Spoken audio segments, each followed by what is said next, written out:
नेता को toll tax नहीं देना पड़ता है, आम जनता को टोल टैक्स देना पड़ता है। सब कुछ जो है आम जनता ही झेले, नेता जो है मौज करे। मौज करे, सही बात है।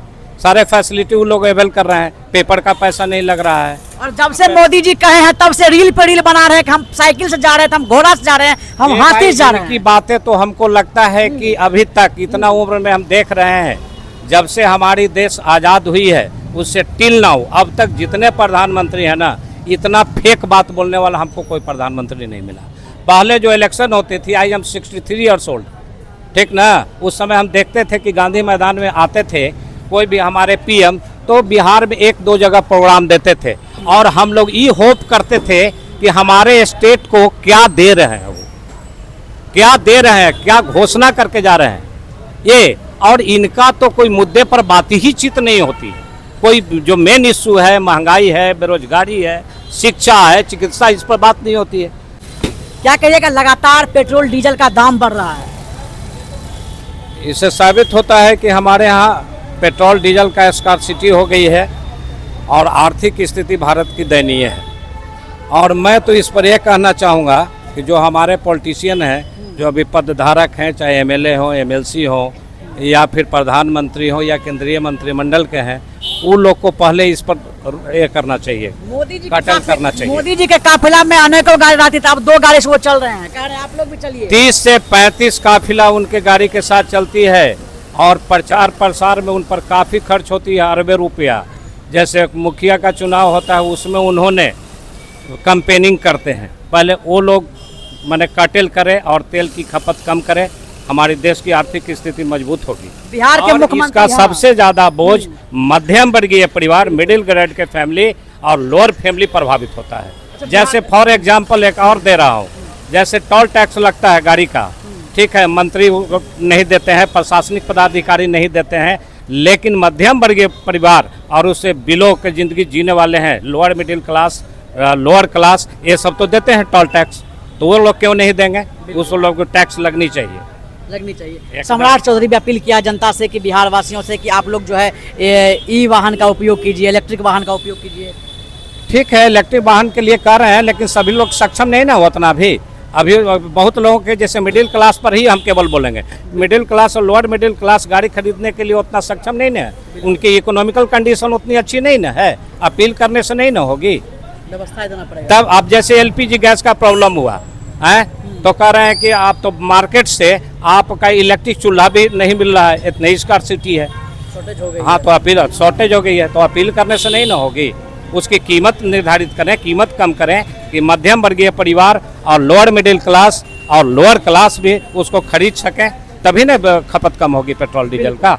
अन्यथा तो बहुत सारी प्रॉब्लम है, किसी को हॉस्पिटल जाना है, किसी को कॉलेज जाना है, ऑफिस जाना है, वहाँ तो उतना तक तो हम उपयोग करेंगे ही ना डीजल पेट्रोल का। अभी बार बार जो बीच में बढ़ रहा है, जैसे एलपीजी गैस का कमर्शियल सिलेंडर का 3 बार बढ़ा है कि नहीं, तो इससे तो सारे चीज़ प्रभावित होंगे, महंगाई तो बढ़ेगी। अगर महंगाई बढ़ती है तो सबसे ज्यादा अगर किसी को परेशानी होती है वो मिडिल क्लास फैमिली, मिडिल और लोअर मिडिल क्लास और लोअर क्लास को, अपर क्लास को कोई उतना प्रॉब्लम नहीं है। दूध का भी दाम बढ़ गया है भाई, हम तो इतना कहेंगे कि दूध का कीमत बढ़ा है और आपका किताब और कॉपी जो बच्चे पढ़ते हैं उस पर जीएसटी लगाया, उस पर जीएसटी भी नहीं लगनी चाहिए। नेता को टोल टैक्स नहीं देना पड़ता है, आम जनता को टोल टैक्स देना पड़ता है। सब कुछ जो है आम जनता ही झेले, नेता जो है मौज करे। मौज करे, सही बात है। सारे फैसिलिटी वो लोग अवेल कर रहे हैं, पेपर का पैसा नहीं लग रहा है। और जब से मोदी जी कहे हैं तब से रील पे रील बना रहे हैं कि हम साइकिल से जा रहे थे, हम घोड़ा से जा रहे हैं, हम हाथी से जा रहे हैं। की बातें तो हमको लगता है कि अभी तक इतना उम्र में हम देख रहे हैं, जब से हमारी देश आज़ाद हुई है उससे टिल नाउ अब तक जितने प्रधानमंत्री हैं ना, इतना फेक बात बोलने वाला हमको कोई प्रधानमंत्री नहीं मिला। पहले जो इलेक्शन होती थी, आई एम 63 ईयर्स ओल्ड, ठीक ना, उस समय हम देखते थे कि गांधी मैदान में आते थे कोई भी हमारे पीएम, तो बिहार में 1-2 जगह प्रोग्राम देते थे और हम लोग ये होप करते थे कि हमारे स्टेट को क्या दे रहे हैं, वो क्या दे रहे हैं, क्या घोषणा करके जा रहे हैं ये। और इनका तो कोई मुद्दे पर बात ही चित नहीं होती। कोई जो मेन इश्यू है, महंगाई है, बेरोजगारी है, शिक्षा है, चिकित्सा, इस पर बात नहीं होती है। जैसे मणिपुर में इनके एक मिनिस्टर बोल दिए कि हर घर हम गाय और भैंस देंगे। ये कोई कितना लोअर माने इनका स्पीच है, हमको तो बड़ा आश्चर्य होता है। शिक्षा मंत्री बिहार के मिथिलेश तिवारी भी कहे थे कि महिलाओं को पढ़ने की जरूरत नहीं है। खैर इनका तो बहुत वर्स्ट स्टेटमेंट है।